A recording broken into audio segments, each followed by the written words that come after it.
তারা যদি আমাকে না রাখতে পারতো তাহলে এতিমখানায় দিয়ে দিল, আমি হয়তো মাদ্রাসায় পড়তে পারতাম এতদিন।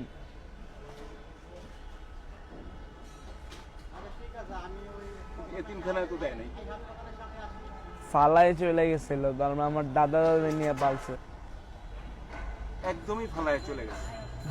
আমাকে আর আমার ভাইকে রাত্রেবেলায়। আর তখন তোমরা বাসায় একা ছিলা? তখন দাদা দাদি ছিল না, তখন দাদা দাদি আসলে ছিল না, তখন আমরা বাবা মার সাথে থাকতাম। রাত্রেবেলায় ঝড় হয়েছে, বাবা ঘর থেকে বের হয়ে গেছে, কিছুক্ষণ পর মা বের হয়েছে। তারপরে সকালবেলা আসছে দাদা দাদি, আইসা বললে যে তোমার বাবা মা আসবে না আমাদের সাথে দেখা করবে, মানে আমাদের সাথে থাকবে না। তারপরে জিজ্ঞাসা করলাম, বলছে মা গ্রামে চলে গেছে, আর বাবা কোথায় গেছে তা জানি না। আমি বেলুন বিক্রি করে পড়াশোনার খরচ চালাইতেছি। এখন আমি বর্তমানে ক্লাস 8-এ আসছি। কোথায় পড়াশোনা করো? সাত মসজিদ আইডিয়াল স্কুল।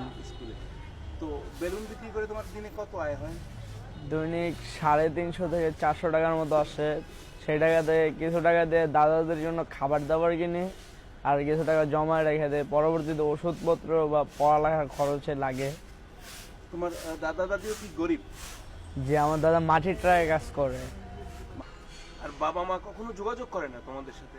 না, আমার মা একবার আসছিল, আমার ভাইকে নিতে গিয়েছিল। আমি বলছিলাম কেন, বলছে যে ওনার বিয়ে ঠিক হয়ে যাবে, আমার ভাই নাকি ওনার সাথে থাকবে।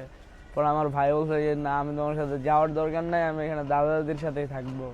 ও আসলে একটু বুদ্ধি প্রতিবন্ধী, এই কারণে পড়ালেখা করতে পারে না। ও বেলুন বিক্রি করে, ওর নাম রিফাত। ওর বয়স হবে 12। আর তুমি এখানে কেন আসছো? এখানে আসলে প্রতি বছর এই রোজার সময় মানুষকে ইফতারি খাওয়ানো হয়। এর বাদে প্রতি সপ্তাহে শুক্রবারও মানুষকে খাবার দাবার খাওয়ানো হয়। এখানে আসলে অনেক বাচ্চারা আছে যারা টুকটাক কাজ করে আর কি। আমিও এখানে আসি, এখানে এসে মাঝে মধ্যে মানুষদেরকে, মানে প্রত্যেক দিনই আসি, খাবার দাবার মানুষদেরকে দেই, শরবত দিই, তারপর আমরাও খাই এখানে। তোমার কি মনে হয় তোমার বাবা মার থাকলে কেমন হতো জীবনটা?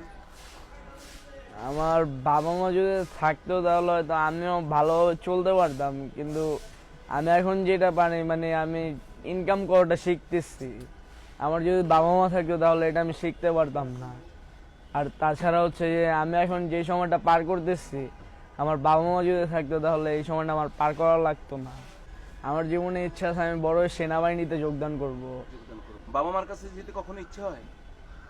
আগে যেতে ইচ্ছা করতো যখন ছোট ছিলাম, কিন্তু এখন আর তাদের কথা মনে করলে শুধু আফসোস হয়। তারা যদি আমাকে না রাখতে পারতো তাহলে এতিমখানায় দিয়ে দিল, আমি হয়তো মাদ্রাসায় পড়তে পারতাম এতদিন। এতিমখানায় তো দেয় নাই, ফালাই চলে গেছিল, তার মানে আমার দাদা দাদি নিয়ে পালছে।